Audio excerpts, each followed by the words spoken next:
Fala pessoal, aqui é o Vini. Eu já tinha ideia de fazer um vídeo parecido com esse há algum tempo, só que eu fui deixando de lado, fui fazendo outros vídeos.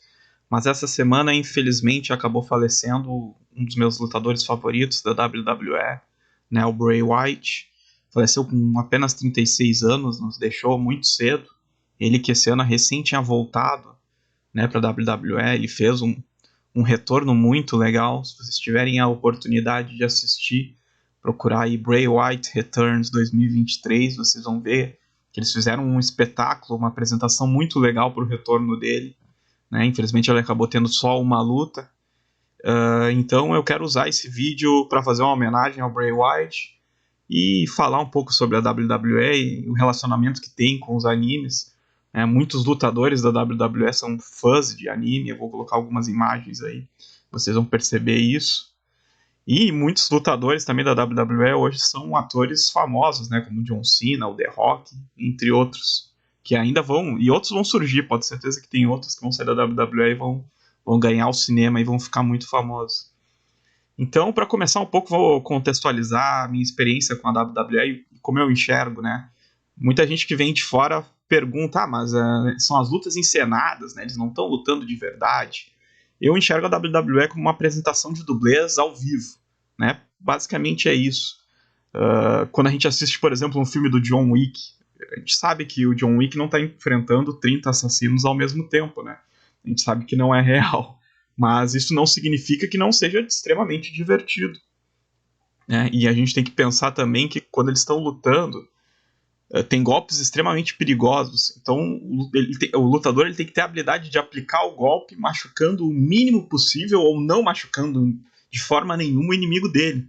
Então imagina o inimigo, o oponente, né? Então tu imagina tu voar com os dois pés na cara do teu adversário e fazer isso sem machucar ele, né? Da forma mais segura possível e ao mesmo tempo deixar isso real para todo mundo que está assistindo, né? Isso requer muita habilidade.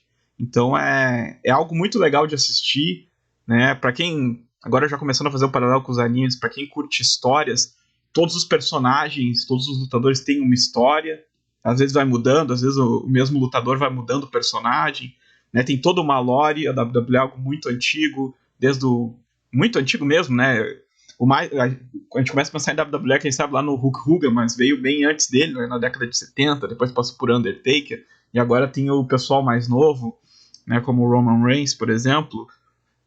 Então, tem toda uma lore da WWE que quem curte saber da história, saber da linhagem dos lutadores, é um prato cheio para começar a assistir. Outro detalhe interessante sobre a WWE e um outro paralelo com os animes é que na Enciclopédia dos Cavaleiros do Zodíaco, que foi lançada aqui no Brasil, tem uma entrevista do Masami Kurumata com os lutadores de luta livre lá do Japão, né?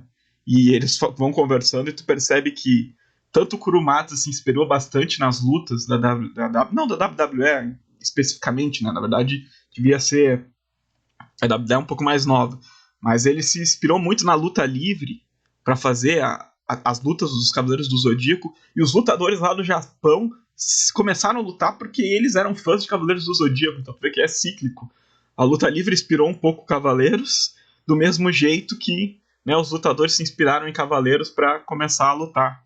E se a gente for pegar ali, por exemplo, a parte da Guerra Galáctica e tu comparar com um show da WWE, vocês vão ver várias semelhanças, né? O estádio lotado, os telões, a apresentação dos cavaleiros, vocês vão ver vários paralelos, assim, é bem legal de enxergar.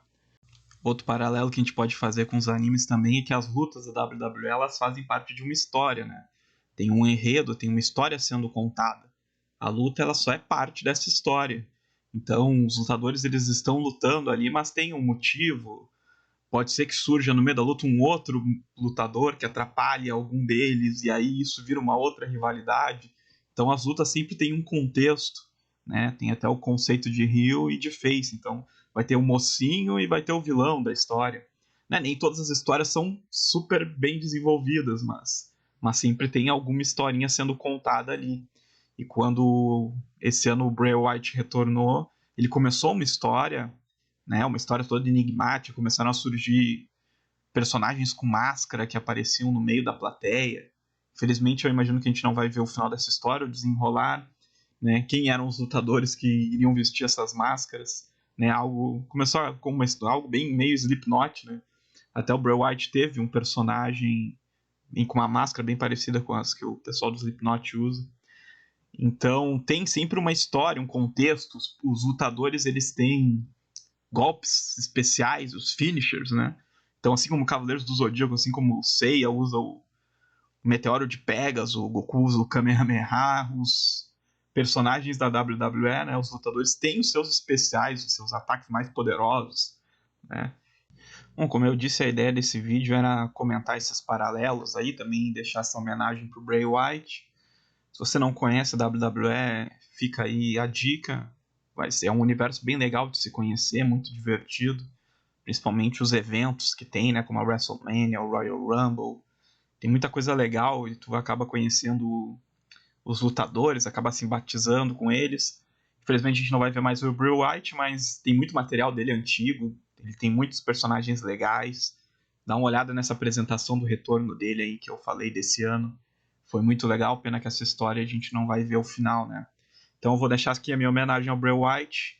Um grande abraço a todo mundo. Deixe seu comentário se você conhecia a WWE com a sua experiência. Um grande abraço e até mais, gurizada.